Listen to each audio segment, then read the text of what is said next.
नमस्कार, मैं मनीष कुमार नायक हूं और चलिए आज हम लोग डीसी मोटर्स की बड़े ही दिलचस्प दुनिया में चलते हैं। कभी सोचा है कि एक मोटर जो बस घूमती है उसकी स्पीड को हम अपनी मर्जी से कंट्रोल कैसे कर पाते हैं? और उसके अंदर जो तारों का जाल होता है जिसे वाइंडिंग कहते हैं उसका क्या राज है? चलिए आज इन्हीं सब सवालों के जवाब खोजते हैं। हाँ, तो ये तो हम सब जानते हैं कि मोटर का काम घूमना है, लेकिन असली खेल तो यह है कि उसे अपनी जरूरत के हिसाब से तेज या धीमा कैसे किया जाए। ये सिर्फ एक स्विच ऑन ऑफ करने की बात नहीं है, इसके पीछे कमाल की इंजीनियरिंग है। तो आइए आज इसी जादू को समझते हैं। तो आज हम क्या क्या देखने वाले हैं। सबसे पहले हम उस एक फॉर्मूले को समझेंगे जो हर डीसी मोटर की स्पीड का राज है। फिर हम शंट और सीरीज मोटर्स को कंट्रोल करने के तरीके देखेंगे और आखिर में हम मोटर के अंदर घुसकर उसकी बनावट यानी लैप और वेव वाइंडिंग के फर्क को समझेंगे। हर डीसी मोटर के दिल में कह सकते हैं कि एक ही नियम काम करता है, एक फॉर्मूला जो उसकी हर एक हरकत उसकी स्पीड को कंट्रोल करता है। अगर ये एक चीज समझ में आ गई तो समझ लीजिए कि स्पीड कंट्रोल का पूरा खेल आपके हाथ में आ गया। तो ये फॉर्मूला हमें दो बड़ी सीधी सीधी बातें बताता है। पहली बात, मोटर की स्पीड यानी एन सीधे सीधे वोल्टेज पर निर्भर करती है, मतलब जितना ज़्यादा वोल्टेज देंगे मोटर उतनी ही तेज़ी से घूमेगी। और दूसरी बात थोड़ी उल्टी है, स्पीड जो है वो मैग्नेटिक फ्लक्स यानी चुंबकीय क्षेत्र के ठीक उलट चलती है, मतलब चुंबकीय क्षेत्र जितना ताकतवर होगा मोटर उतनी ही धीमी घूमेगी। ये एक तरह से ब्रेक की तरह काम करता है। तो इस फॉर्मूले से हमें पता चलता है कि हमारे हाथ में स्पीड को कंट्रोल करने के लिए तीन लीवर हैं। पहला, हम चुंबकीय क्षेत्र की ताकत बदल सकते हैं। दूसरा, हम आर्मेचर के रास्ते में रुकावट मतलब रेजिस्टेंस डाल सकते हैं। और तीसरा, हम सीधे सीधे वोल्टेज को ही कम या ज्यादा कर सकते हैं। चलिए एक एक करके इन तीनों तरीकों को देखते हैं। सबसे पहले बात करते हैं शंट मोटर्स की। मज़ेदार बात यह है कि इन्हें कांस्टेंट स्पीड मोटर कहा जाता है, लेकिन हमारे पास कुछ ऐसी तरकीबें हैं जिनसे हम इनकी इस स्थिर गति को भी अपनी मर्जी के मुताबिक बदल सकते हैं। हमारा पहला तरीका है फ्लक्स कंट्रोल। ये तरीका तब काम आता है जब हमें मोटर को उसकी नॉर्मल स्पीड से भी तेज मतलब ओवरड्राइव में दौड़ाना हो। इसमें हम क्या करते हैं, एक डिमर स्विच जैसा डिवाइस जिसे रियोस्टैट कहते हैं उसे फील्ड वाइंडिंग के रास्ते में लगा देते हैं। अब जैसे ही हम इस स्विच से रुकावट बढ़ाते हैं, फील्ड का करंट कम हो जाता है और चुंबकीय क्षेत्र कमजोर पड़ जाता है। और हमारा नियम याद है ना, कमजोर चुंबकीय क्षेत्र का मतलब है ज्यादा स्पीड। ये तरीका बहुत ही एफिशिएंट है, मतलब इसमें बिजली की बर्बादी बहुत कम होती है, इसीलिए वर्कशॉप की लेथ मशीनों में इसका इस्तेमाल होता है। अच्छा, अब अगर हमें स्पीड बढ़ाने की जगह उसे बिल्कुल धीमा करना हो, जैसे कछुए की चाल, तो उसके लिए हमारे पास एक दूसरा तरीका है।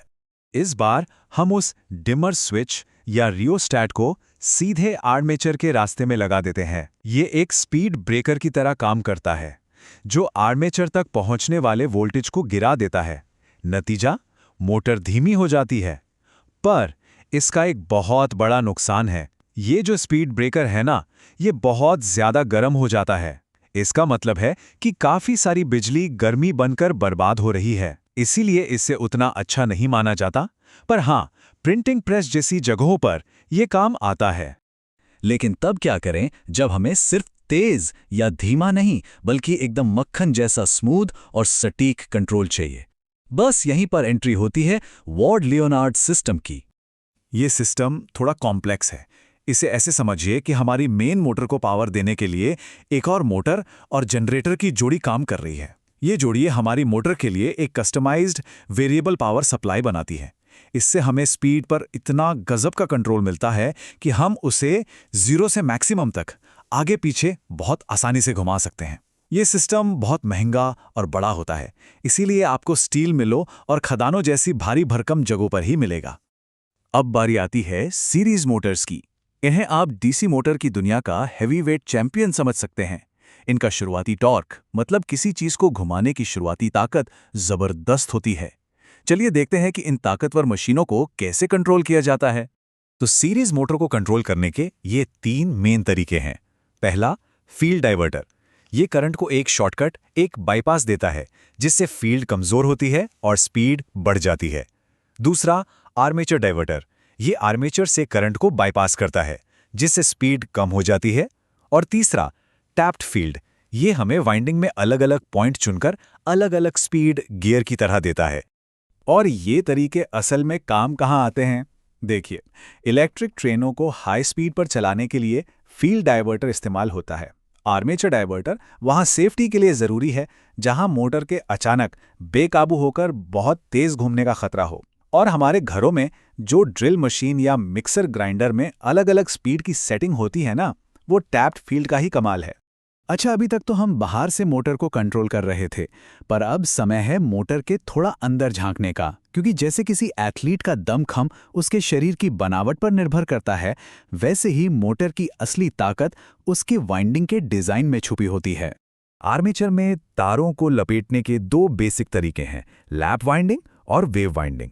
और ये सिर्फ डिज़ाइन का फर्क नहीं है, यही वो चीज़ है जो तय करती है कि मोटर करंट का बादशाह बनेगी या फिर वोल्टेज का महारथी। दोनों में सबसे बड़ा और अकेला फर्क है करंट के लिए मौजूद रास्तों का।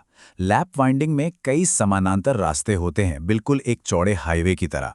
वहीं वेव वाइंडिंग में चाहे मोटर कितनी भी बड़ी क्यों ना हो, रास्ते हमेशा सिर्फ दो ही होते हैं, और ये छोटा सा फर्क ही सब कुछ बदल देता है।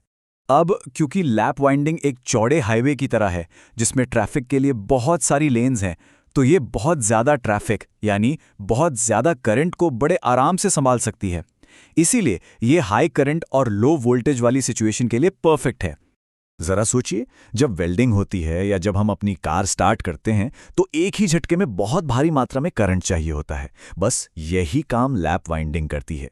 ये उस भारी करंट को कई छोटे छोटे रास्तों में बांट देती है, जिससे कोई भी एक तार ओवरलोड नहीं होता और मोटर आराम से काम कर जाती है।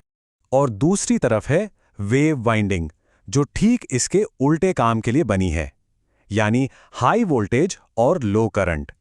इसमें सिर्फ दो लंबे रास्ते होते हैं और हर रास्ते में कॉइल्स एक के बाद एक लंबी चेन की तरह जुड़ी होती हैं।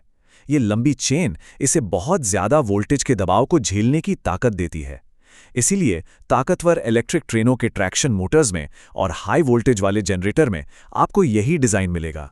तो आज हमने समझा कि कैसे एक छोटे से फॉर्मूले से लेकर मोटर के अंदर तारों को लपेटने के तरीके तक हर चीज ये तय करती है कि एक डीसी मोटर कैसे चलेगी। इस सेशन की पीडीएफ और असेसमेंट के लिए डिस्क्रिप्शन जरूर देखें, और ऐसे ही और अपडेट्स के लिए चैनल को सब्सक्राइब करना न भूलें।